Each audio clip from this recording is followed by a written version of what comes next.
Hello, good evening po sa atin lahat. Lalo na po dyan sa atat na atat. May atat na naman babae sa impeachment. Alam nyo kung sino yung mga ayaw kay Duterte. Alam nyo kung sino? Yung mga drug pusher. Yung mga user. Yung mga NPA. Yung mga drug protector. Yan lang naman ayaw kay Duterte. Diba? O di kasalanan man Duterte yan. Kayo ang gumagamit kasalanan. Alam nyo bawal kung gumagamit kayo. Lalo na yung nagbi-message sa dami account. Na-counter ko na to sa YouTube Na-counter na kita sa YouTube. Tsaka galing ka pa sa magandang school. Nakakahiya naman kayo. Government ang gumagastos sa inyo. Mas kinukontra nyo yung gobyerno natin. Ba nakakahiya yan?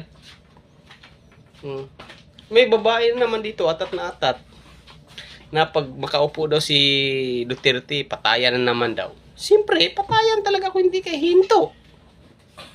Kaysa yung may 4 years old, raping ng mga adik. O diba? May mga lulo, ni-rape ng kanyang apo, iniwanan. Yung apo niya sa kanya, ini-rape niya. Sino namang maganda? Sino namang masaya dyan? Sige daw. Yung sariling anak, nirip niya nirip ang ama niya. Dahil sa mga drugs na yan. Sino naman?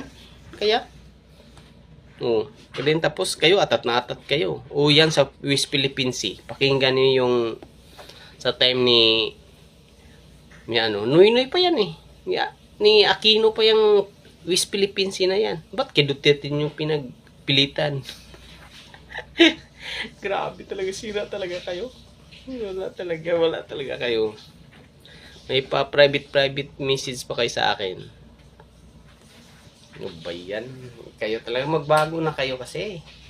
Dapat kayo, magbanat ng buto kayo, magtrabaho ka ng maayos. Hindi yung dyan lang kayo mabubuhay sa pira ng na yan, ng masama na yan.